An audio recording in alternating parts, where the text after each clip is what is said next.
한 매체가 공개한 불륜 증거 사진으로 변호사이자 방송인 강용석 씨의 불륜설이 다시 주목받고 있습니다. 꼬리에 꼬리를 물고 불을 거지고 있는 강용석 씨의 불륜설. 먼저 정리를 간단히 한번 해보겠습니다. 네. 네. 저희가 지금 만들어 봤는데요. 백성문 변호사가 좀 네. 위에서부터 좀 정리를 좀 해주실까요? 네, 작년 겨울이죠. 그 강용석 변호사의 불륜설이 SNS를 통해서 찌라시로 많이 유포됐어요. 그 당시에 이건 전혀 사실 무근이고 이게 퍼지면 법적 대응하겠다. 그리고 뭐 저기 제2방송사에서 프로그램 방송 중에 나이 46에 예. 찌라시 주인공이 됐다 저걸 언급하면서 이건 네. 정치적 스캔들이다. 그러니까 저 때는 전혀 아무 일이 아니다라고 주장을 했어요. 네. 그리고 2달 동안 별일이 없어서 아 그냥 정말 헛소문이었구나라고 생각을 했는데 대중들이 이제 올해 1월이죠.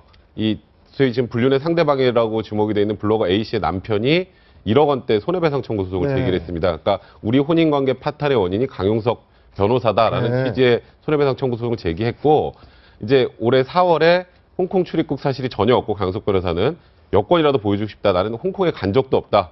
그래서 홍콩 미래설이라는 건 이제 당연히 극구 부인했고요. 네. 그러다가 이제 올해 여름에 이제 7월 달에 출입국 기록 조회 결과 이제 블로거 A 씨하고 강용석 씨가 네. 홍콩에서 체류한 일정 기간이 겹친다라는 이제 네. 보도가 나왔고요. 그렇죠. 그때 이제 강용석 변호사의 기존 주장이 한번 이제 좀 무너진 상황이 됐고 그리고 그 과거 이후에 이제 언제죠? 가정법원 네. 이제 소재판 법정에서 이제 재판이 진행이 됐었는데 얼마 전에 그런 게 있었어요. 법원의 사진과 카카오톡 내용과 기타 일본에서 같이 갔었던 뭐 식당 영수증이 법원에 제출됐다라는 보도가 나왔었는데 네. 그것에 관련해서도 강용석 변호사 측에서는 아니 그런 거 뭐 전혀 사실이 아니다. 그리고 이 블로거 A 씨 역시 이게 사실이 아니라고 했는데 이제 어제 한 매체에서 호텔에서 찍은 수영장에서 찍은 사진과 카카오톡 메시지와 그리고 강용석 변호사의 이름이 찍혀 있는 영수증을 공개를 한 거죠.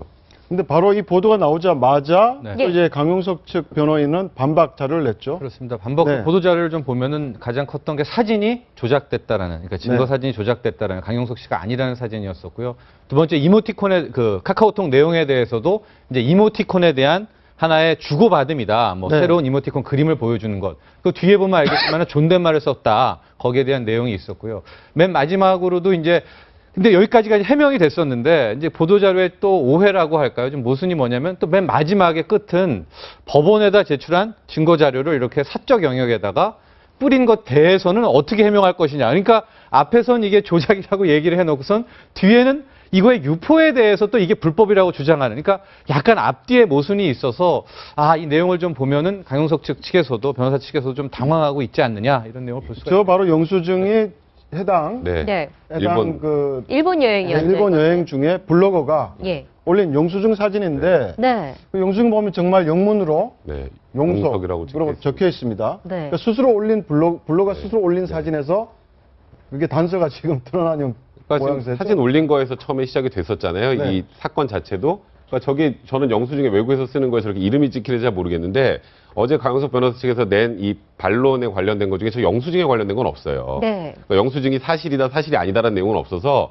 저 영수증 일본에 같이 갔었다는 건 사실상 시인하는 것이냐라고 지금 생각을 하고 있는데 이 부분은 지금 강용석 변호사 측에서도 어제 굉장히 급하게 반박 자료를 냈잖아요. 네. 반박 자료를 어제 내지 않았으면 대중들은 이거 전부 사실이구나라고 받아들일 수밖에 없는 상황이었기 때문에 어제 급하게 이제 반박 자료를 내면서 뭐가 좀 빠진 것인지 예. 아니면 뭔가 아까 말씀하셨던 것처럼 좀 뭔가 앞뒤 안 맞는 이런 반론 비슷한 게 돼서 이거는 좀 종합적으로 정리된 입장이 한 번 다시 나와야 되지 않을까. 그걸 보고 다시 얘기하는 게 맞지 않을까 생각이 좀 듭니다. 예, 이 매체에서 지금 영상에 대한 분석을 의뢰한 전문가는 손 물결에 있는 그림자라든가 이런 것은 사실 좀 위조하기가 어려워서 위조의 가능성이 좀 적어 보인다.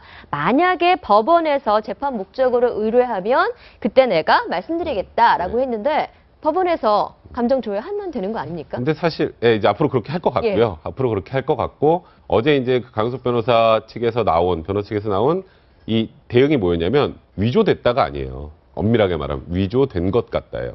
그러니까 저는 그게 좀 납득이 안 됐던 예. 건 그 장소에 아예 가지 않았으면 당연히 위조된 사진일 거 아니에요. 네. 그럼 당연히 위조가 됐다라고 나왔어야 되는데 위조가 됐을 가능성도 있다라고 얘기를 하시는 거 보면 그런 부분이 아까 말씀하셨던 것처럼 좀 당황해서 나온 그런 대응이 아닌가. 그리고 말씀하셨던 것처럼 물결 부분이나 이런 부분은 예. 사실상 위조가 곤란하다고 하는데 저게 동일인이 아니다라고 주장을 하는 근거가 위조됐다라는 건지 저 사람은 나랑 닮은 사람이라는 건지 이런 부분을 좀 명확하게 얘기를 해주시는 게